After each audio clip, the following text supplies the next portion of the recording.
আসসালামু আলাইকুম, আমি মেহরাব স্যার আছি আজকে আপনাদের সাথে নবম দশম শ্রেণীর সাধারণ গণিতের অধ্যায় নাম্বার নবম ত্রিকোণমিতি নিয়ে আজকে সূত্রে যে বেসিক যে সূত্রগুলো আমরা সবাই মুখস্থ করি, এগুলো আমরা আজকে ট্রিক্স দিয়ে খুব সহজে কীভাবে মনে রাখবো। মুখস্থ জিনিস আমরা যে কোনো মুহূর্তে ভুলে যেতে পারি, এই জন্য আমরা ভুলে গেলেও কীভাবে ট্রিক্সের মাধ্যমে আমরা মনে রাখবো ওই নিয়মটার মাধ্যমে আমরা আজকে আমাদের সূত্রগুলো শিখবো। এখন দেখো আমাদের টিচাররা বিভিন্ন ধরনের যারা আমাদের কাছে আমরা পড়ি তারা আমাদেরকে শিখায় কি sine cos tan cot sec cosec আমরা পড়ে আসছি সবাই আমরা মুখস্থ করি, এটাই সঠিক। বাট আমরা আমাদের সূত্রগুলো ট্রিক্স খাটাই বোঝানোর জন্য এবং মুখস্থ করার জন্য আমরা অন্যভাবে শিখবো কি আমরা একটা ট্রিক্স শিখবো। তাহার সাথে কথা কইব কোন সুখে, তাহার মানে ট্যান থিতা, সাথে মানে সাইন থিতা, কথা মানে কস থিতা, কইব মানে কট থিতা, কোন মানে কোসেক থিতা, সুখে মানে সেক থিতা। আমাদের ওই 6টা ফাংশনে আমরা যে সাইন থিতা, কস থিতা, ট্যান থিতা, কট থিতা, সেক থিতা, কোসেক থিতা এভাবে শিখতাম। এখন আমরা একটু ভিন্ন টাইপের আমাদের সাজানোর জন্য সূত্রগুলো আমাদেরকে ট্রিক্স করার জন্য আমরা এই ট্রিক্সটা শিখবো, ঠিক আছে? তাহলে আমরা এখন আমাদের একটা এই অনুযায়ী আমরা সাজাবো। আমরা এখন সরবুজ লাগবে একটা, আমাদের যে সূত্রগুলো মনে রাখার জন্য আমরা সরবুজ দিয়ে মনে রাখবো। আমরা সরবুজটা আঁকলাম, সরবুজের 6টা বিন্দু, এই একটা বিন্দু, একটা বিন্দু, একটা বিন্দু, একটা বিন্দু, এই একটা বিন্দু, একটা বিন্দু। তাহলে এখন আমরা কাজের থেকে আমরা যে ফাংশনগুলো লিখলাম ওগুলো আমরা বসাবো। তাহলে প্রথম আছে কি ট্যান, লিখলাম ট্যান থিতা, পরে আছে সাইন, সাইন থিতা, পরে আছে কস, কস থিতা, পরে আছে কট, কট থিতা, পরে আছে কোসেক, কোসেক থিতা, পরে আছে সেক, সেক থিতা। এখন দেখো আমরা স্টেপ নাম্বার আমাদের 1, তাহলে আমরা কি করবো? স্টেপ নাম্বার 1 আমরা ঘড়ির কাঁটার মধ্যে সর্বোচ্চটাকে ঘুরাবো, ঘড়ির কাঁটার মতো ঘুরাবো। তাহলে আমাদের শুরুতে আমাদের এখান থেকে ধরি, শুরুতে আমাদের আছে কে ট্যান থিতা। তাহলে আমরা ট্যান থিতা সমান কি লিখতে পারি? এই ট্যান থিতার পরে কি আছে আমাদের কাছে? সাইন থিতা আর কস থিতা। তাহলে আমরা লিখতে পারি ট্যান থিতা ইকুয়াল টু পরের দুইটা ভাগ হবে, প্রথমটা ভাগ দ্বিতীয়টা, তাহলে সাইন বাই কস। পরটা আমরা কি আছে? সাইন থিতা, সাইন থিতার পরে কি আছে? কস থিতা, কট থিতা। তাহলে কি হবে? প্রথমটা ভাগ তৃতীয়টা, তাহলে কস থিতা বাই কট থিতা। পরে আছে কে? কস থিতা। তাহলে কস থিতার পরে কি আছে? কট থিতা, কোসেক থিতা। তাহলে কস থিতার সমান কি লিখতে পারি? কট থিতা বাই কোসেক থিতা। তারপর কি আছে আমাদের কাছে? কট থিতা। তাহলে কি লিখতে পারি? কোসেক থিতা বাই সেক থিতা। তাহলে আবার কি আছে? কোসেক থিতা। তাহলে কি আছে পরে? সেক থিতা, টেন থিতা। তাহলে লিখতে পারি প্রথমটা ভাগ দ্বিতীয়টা, তাহলে সেক থিতা বাই টেন থিতা। তাহলে সেক থিতা ইকুয়াল টু কি লিখতে পারি? পরে কি আছে আবার ঘুরালে টেন থিতা, সাইন থিতা, তাহলে tan theta by sine theta. আমাদের স্টেপ নাম্বার 1 এখানেই সমাপ্ত। এভাবে টিক্স করে করে আমরা বাকি সূত্রগুলো লিখবো। চলো আমরা শুরু করি নেক্সট স্টেপ নাম্বার 2। আমরা আগের মতোই আমাদের সরবুজটা আছে, সরবুজে আমাদের ট্যান থিতা, সাইন থিতা, কস থিতা, কট থিতা, কোসেক থিতা, সেক থিতা। আমরা এখানে মাঝখানে যে আমাদের একটা কেন্দ্র আছে, কেন্দ্রকে আমরা এখানে 1 দিয়ে রাখলাম, কেন্দ্রের ভ্যালু আমরা 1 দিলাম। এখন আমাদের স্টেপ নাম্বার 2তে শুরু হবে বিন্দু বাই বিন্দু, অর্থাৎ অক্ষ বাই অক্ষ ধরবো। আমরা এই বিন্দু ধরলে তার বিপরীত বিন্দু, এই বিন্দু ধরলে তার বিপরীত বিন্দু, এই বিন্দু ধরলে তার বিপরীত বিন্দু। তাহলে আছে কি? প্রথম যদি আমরা সাইন থিতা ধরি, সাইন থিতার বিপরীত আছে কে? কোসেক।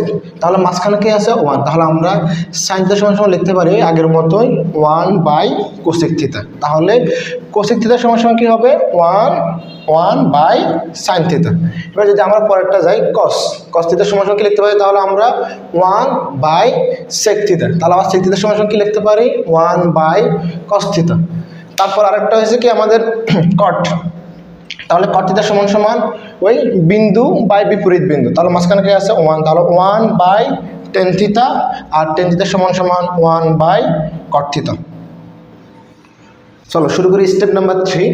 তাহলে আমাদের স্টেপ নাম্বার 3তে আমরা আগের মতোই তাহার সাথে কথা কইব কোন সুখে, ট্যান থিতা, সাইন থিতা, কস থিতা, কট থিতা, কোসেক থিতা, সেক থিতা। তো আমরা ওই সরবুজে বসাবো ট্যান থিতা, সাইন থিতা, কস থিতা, কট থিতা, কোসেক থিতা, সেক থিতা। এখন সরবুজকে আমরা আরেকটা স্টেপে ভাগ করবো। এখানে আমরা ত্রিভুজ নিব, এই একটা ত্রিভুজ নিলাম, এই ত্রিভুজ বাদ, আবার আরেকটা ত্রিভুজ নিব, এই ত্রিভুজটা বাদ, এই ত্রিভুজ নিব, এই ত্রিভুজ বাদ। তাহলে আমরা 3টা ত্রিভুজ নিয়ে কাজ করব। তাহলে এখন ত্রিভুজ নিয়ে কাজ করলে আমাদের যে ফাংশন আছে, এই ত্রিভুজটার ফাংশন আছে কে? সাইন থিতা কস থিতা আর আছে 1। তাহলে আমরা কি করব, উপরে যে দুটো ফাংশন আছে ওই দুটাকে বর্গ করব, বর্গ করে তাদের যোগ করব, যোগফল হবে নিচেরটার বর্গ, যোগফল হবে নিচেরটার বর্গ। তাহলে কি আছে, সাইন থিতা আছে উপরে আর কস থিতা আছে, তাহলে sine square theta plus cos square theta দুটা বর্গ করে যোগ করছি, তারপর হচ্ছে নিচেরটার বর্গ সমান হবে নিচেরটার বর্গ। এখন কোণের উপর যদি আমরা বর্গ চিহ্ন দিই, স্কয়ার করি, যা আছে তাই, তাই জন্য আমরা স্কয়ার দিলাম না। তাহলে sine square theta plus cos square theta equal to 1। তাহলে এখান থেকে আমরা আরো দুইটা সূত্র আবিষ্কার করতে পারি। একটা হচ্ছে sign square theta equal to লিখতে পারি কি, কস স্কয়ার থিতা হিসেবে প্লাস অপর পাশে গেলে মাইনাস, তাহলে 1 মাইনাস কস স্কয়ার থিতা। আবার যদি কস স্কয়ার থিতা লিখতে গেলে তাহলে সমান কি হবে, সাইন স্কয়ার থিতা প্লাস অপর পাশে গেলে 1 minus sine square 1 minus sine square থিতা।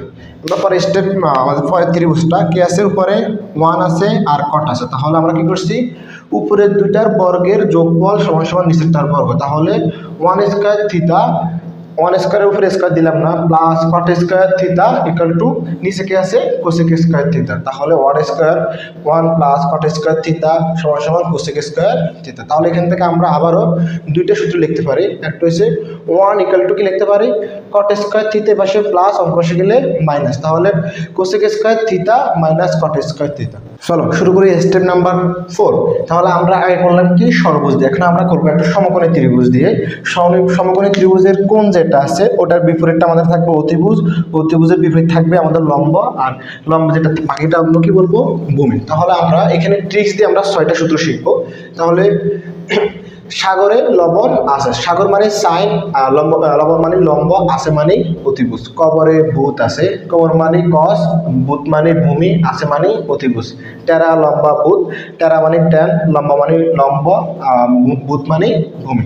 তাহলে এখন দেখো আমরা লিখতে পারি আগের মতো, আমরা যেমন লিখতাম একটা ষড়ভুজ আঁকতাম, ষড়ভুজ আমরা লিখতাম কি, এখানে ট্যান থিতা, এখানে সাইন থিতা, এখানে কস থিতা, কি লিখতাম ট্যান থিতা সমান সমান সাইন থিতা বাই কস থিতা, এখানেও ঠিক সেম। তাহলে আমরা সাইন থিতা ইকুয়াল টু লিখতে পারি কি, লম্ব বাই অতিভুজ, লম্ব বাই অতিভুজ। তাহলে সাইনের বিপরীত কি আছে আমাদের কাছে, কোসেক।